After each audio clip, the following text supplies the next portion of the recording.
Chapitre 27, verset 28. 27-28.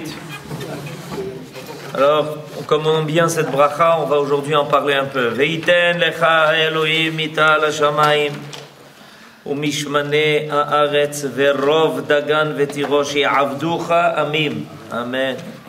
Veishtachavu lecha leumim. Heve gevir leachecha veishtachavu lecha bnei imecha. Orarecha arur, umvarechecha baruch. Imken, c'est la fameuse bracha que Yitzhak va donner à Yaakov, qui est rentré à la place de son frère Esav, heureusement, pour recevoir cette bracha qui est signalée ici. On a l'habitude de dire cette bracha à plusieurs occasions. Il y en a qui le disent sous la choupa. Il y en a qui le disent tous les Motsei Shabbat au moment de la Havdalah. En tout cas, ce qui est certain, c'est qu'on veut que tous les mots de cette bracha se réalisent. Amen. C'est ce qu'on veut. Alors, on va lire un commentaire de cette bracha.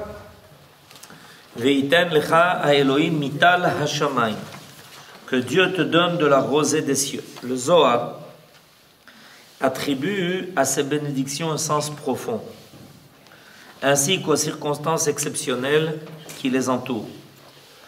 Il y reconnaît le commencement de la réparation du mal causé au début de la genèse à l'humanité par les ruses et mensonges du serpent du paradis.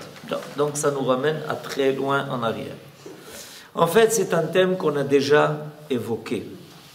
Le thème que nos apôtres, nos ancêtres, et nos pères et nos mères avaient reçu comme mission, ou en tout cas se sont sentis la responsabilité d'amener au monde le tikkun, la réparation de ce qui avait fait chuter les premières générations. On peut dire que, d'ailleurs, c'est comme ça que nos sages séparent l'histoire de l'humanité. Vous savez que nos sages coupe l'histoire de l'humanité en 3 tranches, chacune de 2000 ans. Les premières 2000 années sont appelées Shnot Tohu, c'est-à-dire c'est le chaos. C'est-à-dire qu'il y a un désordre profond, qui est un désordre moral, qui va évidemment entraîner un désordre au niveau de la nature, qui va se révéler dans le monde. Ça se termine très mal à plusieurs reprises. Une fois, c'est un déluge d'eau, une fois, c'est un déluge de feu sur Sodome et Gomorrhe, une fois, c'est la tour de Babel, et une fois, les hommes vont être punis par un exil. Alors, il est clair que là, le projet divin est remis en question, parce que le projet divin, c'est de faire réussir le monde et l'humanité. Et donc, Akadosh Baruch Hu attend, j'allais dire impatiemment, que des hommes acceptent de prendre la responsabilité de la réalisation de ce projet. De prendre l'image divine à laquelle l'homme a été créé et la faire apparaître. Il ne suffit pas de dire que l'homme a été créé à l'image divine, parce qu'un homme peut cacher cette image divine derrière un masque. Et si le masque est trop épais, ça devient de l'idolâtrie. Et le but, c'est au contraire de la révéler, cette image divine. Et le grand tikkun commence avec les Avot. Et puisque notre ancêtre Abraham est né en 1948, donc en l'année 2000, il a 52 ans, et il commence cette épopée, il commence l'épopée qui va se terminer avec le Talmud. Depuis Abraham jusqu'au Talmud, il y a 2000 ans. Il y a 2000 ans de tikkun. Ce tikkun passe par le travail que font les Avot et les Imaot, les pères et les mères, par l'apparition du Ham Israël dans le monde, par le don de la Torah, par l'histoire du Ham Israël, jusqu'à finalement la révélation de la loi écrite et de la loi orale pour le bien de toute l'humanité. Donc, on entend ici que même dans cette affaire-là, qui est la bracha que Yitzhak attribue à Yaakov, il y a un travail de tikkun qui se fait. En fait, on peut envisager de voir tous les actes de nos ancêtres, Avraham, Yitzhak, Yaakov, Sarah, Rivka, Rachel, Véléa, comme un travail de tikkun qui permettra finalement, en temps voulu dans les 2000 dernières années, qui sont appelées Shnot Mashiach. Les 3 tranches sont appelées chacune d'une appellation. Les premières 2000 années sont appelées Shnot Tohu. Les 2000 années d'après sont appelées Shnot Torah. Et les 2000 années d'après sont appelées Shnot Mashiach. C'est-à-dire 2000 ans qui sont consacrés à finalement réaliser le projet divin. C'est pour ça que ça s'appelle Shnot Mashiach. Le but, c'est de réaliser le projet divin. Alors, une fois de plus, il nous est dit ici que dans ces bénédictions, comme d'ailleurs tous les actes de nos ancêtres, il y a ce travail du tikkun qui se fait. Pourquoi? Parce que le serpent, qui est le kilkul, qui est le rat, la richoute dans le monde, celui-ci avait provoqué par sa perfidie le péché originel qui attira les malédictions sur le champ humain et sur la terre elle-même. Les forces du mal savent ainsi ravir à l'humanité les bienfaits et la félicité que le Créateur lui avait réservée. Or, Yaakov fut le premier homme capable de restituer à la terre ces bénédictions initiales dont le Créateur avait voulu la combler. Physiquement et moralement, il ressemblait à Adam. Et il était le bien-aimé du Seigneur, appelé à inaugurer un nouveau cycle de bénédiction dans la vie terrestre. Mais il fut obligé, lui, l'homme droit et loyal, de reprendre par la ruse le trésor de bénédiction que les forces du mal avaient dérobé aux hommes par ce même moyen diabolique. À la phrase de la Genèse, Ve'anachash aya arum, répond cette phrase de notre récit, Ba'achicha be mirma. Alors là, tout d'un coup, d'un seul coup, on nous révèle le secret de la raison pour laquelle Yaakov a reçu les brachas comme ça. Parce que ce qui a été pris par la ruse doit être repris par la ruse. Il y a même une unité qui a comme devise Betachbulot Ta'aseh lecha milchama. C'est par la ruse qu'on fait la guerre. Si tu ne fais pas la guerre par la ruse, tu n'as aucune chance de t'en sortir. Si tu annonces à l'ennemi à l'avance ton intention, tes intentions, il est possible que l'ennemi devine tes intentions, entre guillemets, puisque tu lui as annoncé à l'avance. Alors, donc, là, on nous explique, mirma, ça veut dire par ruse. Par ruse. Donc, le Nachash avait fait tomber l'homme dans l'erreur par ruse, il faut lui reprendre ce qu'il a pris par ruse. Et c'est pour ça que Yaakov ne peut recevoir ses brachot que par ruse. Betachbulot aselecha milchama. Selon l'enseignement du roi Salomon, on peut pas. Il y a des choses qui peuvent se faire directement. Il y a des choses, il faut le faire betachbulot. Yaakov reconquit ainsi les bénédictions qui étaient initialement destinées à l'homme juste et pieux, et que seule la ruse avait pu faire passer entre les mains des impies. Jusqu'à présent, les bénédictions recueillies par les patriarches Avraham, Yitzhak se rapportaient à leur descendance, à la terre promise, ou à l'avenir de la famille des Avraham.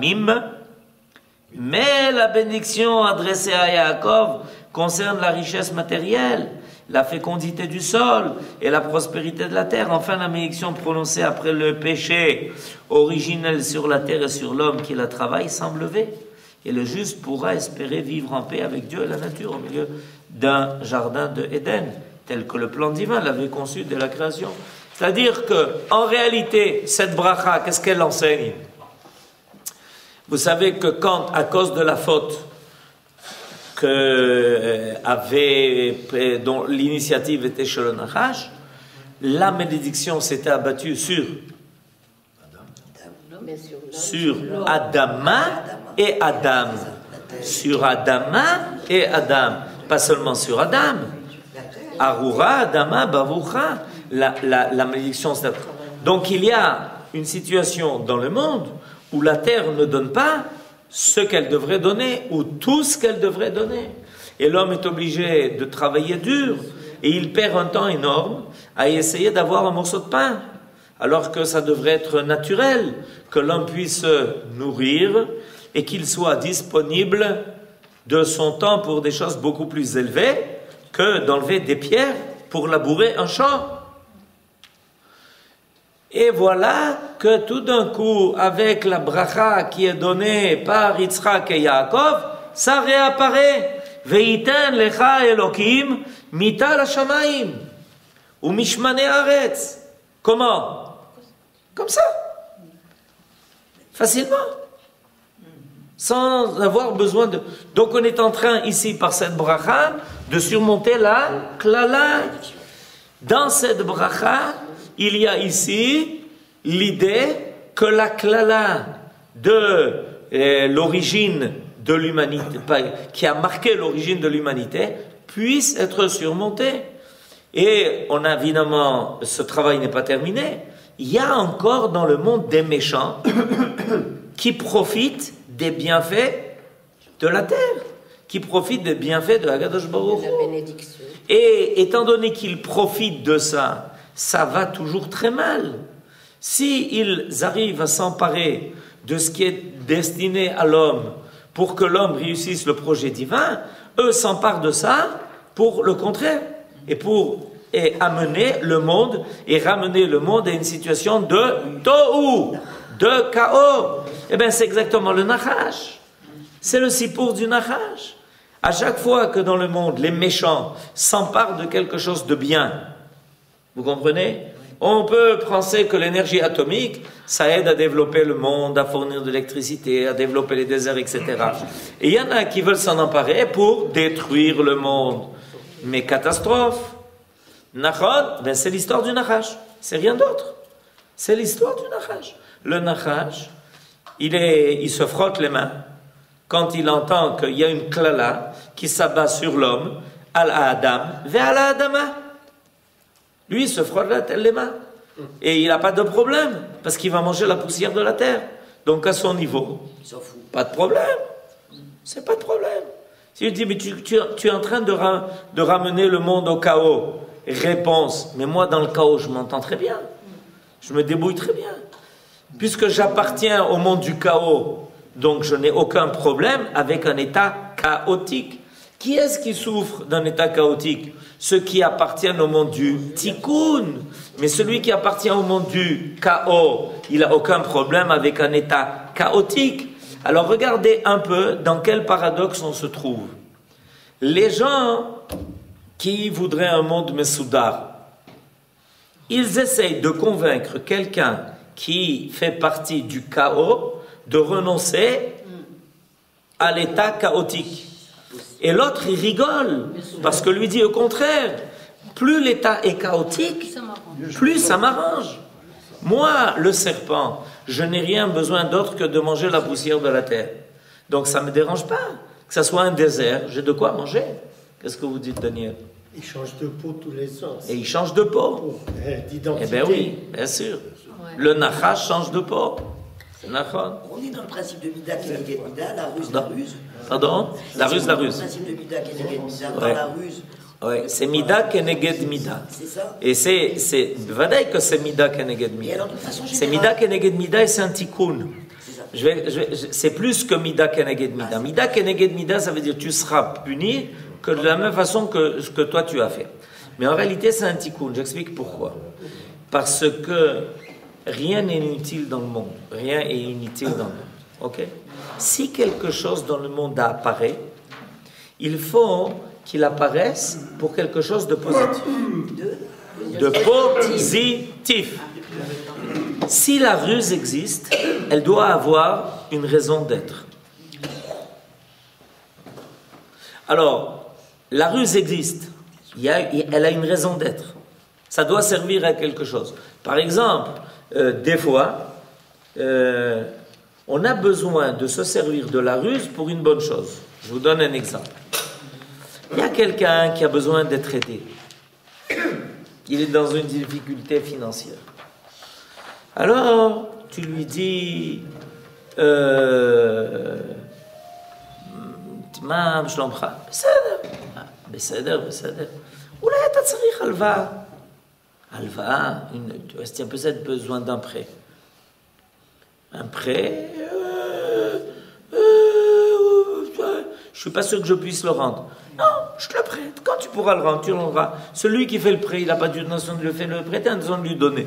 Seulement, il sait que si l'autre, il lui propose un prêt, de lui donner de l'argent, il va se sentir vexé. Alors, qu'est-ce qu'il lui fait? Il lui dit, je te donne un prêt. Maintenant, quand tu me le rendras, quand tu pourras, ben on la main. Il y a une très belle histoire avec le Rav Kook.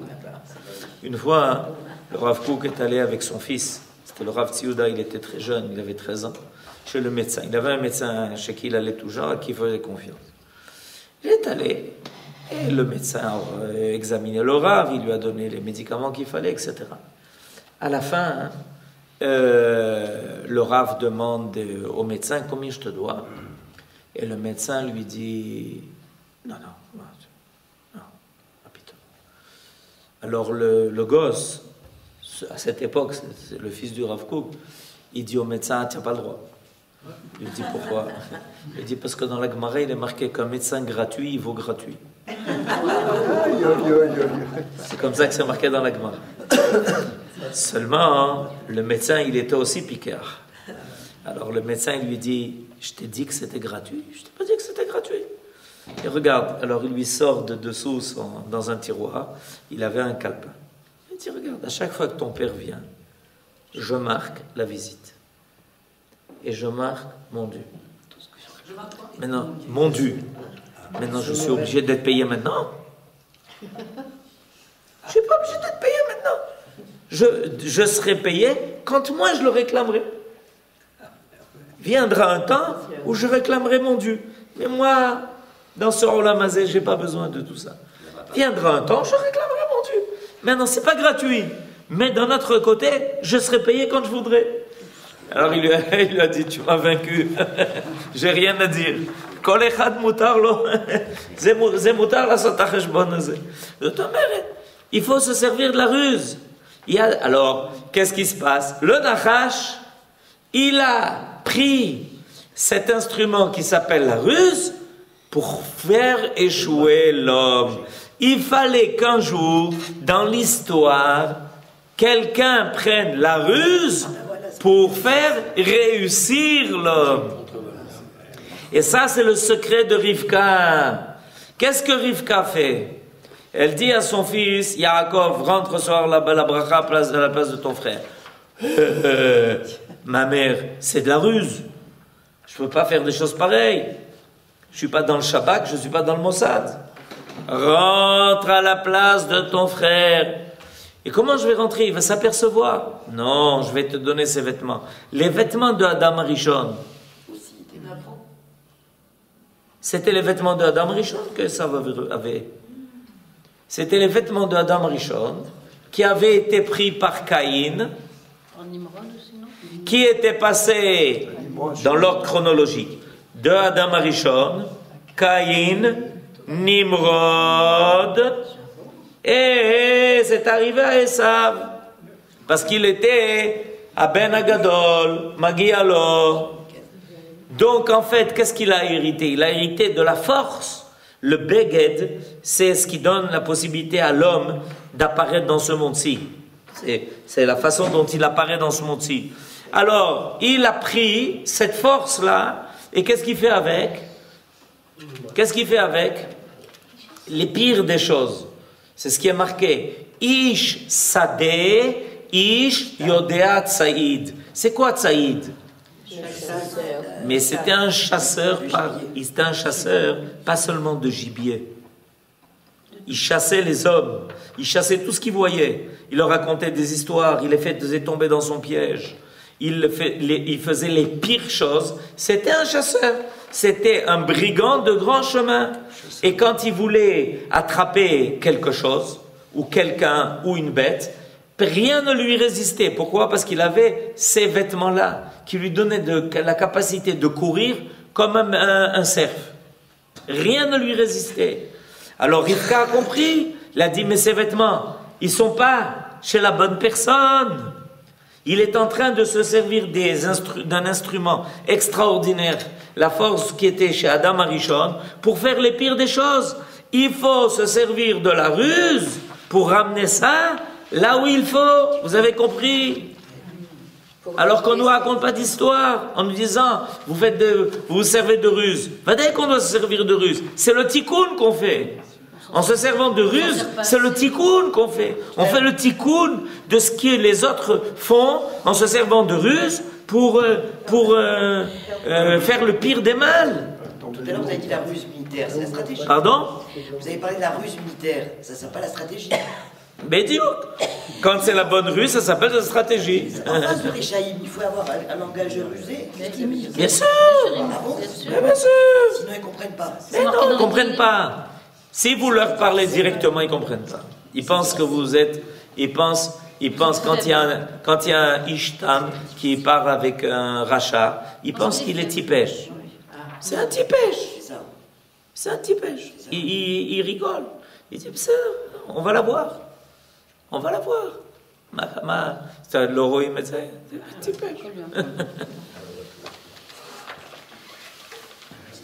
Vu dans cette perspective, la première phrase, Ve'iten lecha Elohim, mital ha-shamayim, que Dieu te donne la rosée des cieux, donne la réplique à la malédiction adressée à Adam. C'est avec douleur que tu tireras ta nourriture du sol. La suite, ou mishmané arrête, les sucs de la terre, vient supplanter la phrase maudite soit la terre à cause de toi. C'est-à-dire que cette bracha, c'est extraordinaire. Cette bracha est l'antidote de la klala qui a été donnée à Adam Arishon. Yaakov est le tikkun de Adam Arishon. Alors il reçoit la bracha qui fait le tikkun de la klala. Enfin, la bénédiction Ya'avducha Amim, que des peuples te servent et que des nations se prosternent devant toi, abolit la sentence, tu mangeras ton pain à la sueur de ton front. Cependant, ces bénédictions n'étaient pas prodiguées inconditionnellement. Le nom divin Elohim, invoqué au début de la première phrase, il y a ici quelque chose qui est surprenant, c'est que le mot Elohim, c'est Midatadin, et on donne une bracha et un shefa par l'intermédiaire de Elohim. Et c'est ça qui est intéressant. Désigne Dieu en tant que juge suprême, Midatadin, et fait ressortir que l'attribution ou la non-attribution des bénédictions sont soumises aux critères de la justice, basés sur le mérite personnel. Si elle t'est due, il te la donnera. Et sinon, il ne te la donnera pas, dit Rashi. C'est-à-dire que le Ham Israël, il est capable de mériter la bracha. Vous comprenez? Il est capable. Si Akadosh Baruch Hu dit à Yaakov, c'est ce que Rashi dit. Si Akadosh Baruch Hu dit à Yaakov, Yitanecha Elokim, ça veut dire que Yitzhak sait pertinemment que Yaakov et ses descendants seront capables Alpi midat adin, selon la justice totale et vraie, de mériter ce que Akadosh Baruch Hu veut donner dans son monde. C'est pas par faveur, c'est pas par miséricorde, c'est pas l'ifni mishurat adin, c'est alpi shurat adin que le Ham Israël, qui est capable de faire le tikkun, est capable donc aussi de recevoir la bracha qui accompagne ce tikkun. C'est pour ça qu'il y a Abraham. Ce qui me dérange un petit peu, c'est que cette bénédiction, théoriquement, elle aurait dû revenir à Esav. Vous n'avez pas compris l'histoire de la ruse? S'il n'y avait pas... Supposons que les choses se passent normalement. Ouais. Yitzhak aurait dû donner cette bénédiction à Esav. Non. Non? Non. Comment non? Si c'était présenté en tant que Esav, Ah oui. à son père. Alors, c'est pas dérangeant un petit peu que Esav reçoive une telle bénédiction? Alors voilà, ce que vous dites là, c'est très important. Votre remarque est très importante. Ça veut dire qu'en fait, il y a eu dans l'histoire un écart moral. En réalité, Esav aurait dû recevoir la bracha. Yaakov se sert, Rivka se sert de ruse pour que Yaakov, son fils, reçoive la bracha. Donc finalement, d'après la présentation des choses de cette façon, on continue les problèmes de la ruse. C'est-à-dire que la ruse a été mise à profit à Malécian au début de la création, et voilà que Rivka continue. Maintenant, je vais vous dire, quel est pourquoi il faut comprendre que ces choses ne sont pas comme ça. Pourquoi c'est comme ça? Ça me fait penser à quoi? Qu'aujourd'hui, on dit de nous que nous avons usurpé le pays d'un peuple à qui ça revenait. Oui. On est des Ganavi. On est des voleurs. On a usurpé. Il y avait un peuple, le pauvre. Il attendait depuis des milliers d'années, les Palestiniens, des milliers d'années, d'être installé sur son pays, de profiter de quelques figues et quelques raisins. C'était à eux les figues, les raisins du pays. Ils attendaient patiemment, ils n'ont jamais... Ils étaient tous sur les bancs, ils attendaient les bancs d'école, gentiment de recevoir les figues et les raisins de ce pays. Et puis voilà que tout d'un coup est arrivé un envahisseur insupportable, armé jusqu'aux dents, horrible et terrible, qui sont venus et qui leur ont pris le pays sous les yeux et sous les dents. C'est cette histoire? Oui. C'est l'histoire qu'on raconte dans le monde entier aujourd'hui. Ya Habibi. Dans le monde entier, c'est ce qu'on raconte. C'est le narratif. C'est-à-dire que d'un seul coup, la brebis est devenue le loup. Et le loup est devenu la brebis. Ça s'appelle la ruse. Voilà le sipour. Quand Yitzhak a voulu donner sa bracha, il a voulu donner sa bracha à celui qui l'a mérité. Ah, on n'a pas pensé à ça. Il a voulu donner la bracha à celui qui l'a mérité. La meilleure preuve, c'est qu'il dit Veitenecha Elokim Alpi Midat Adin, c'est-à-dire selon cette bracha revient à celui qui est méritant. Alpi Midat Adin. Maintenant, Yitzhak, d'après l'ordre des choses, dit, en général, le Bechor, c'est le plus responsable. C'est la nature des choses. Donc, que le Bechor rentre.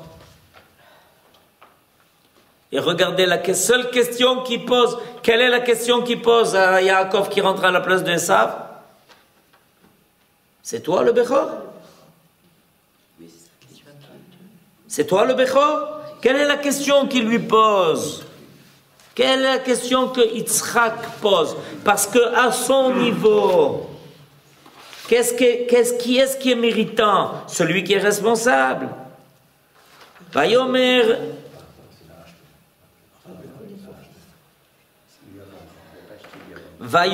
Yitzhak el Yaakov, Geshana va'amushcha beni, ata ze beni Esav, imlo.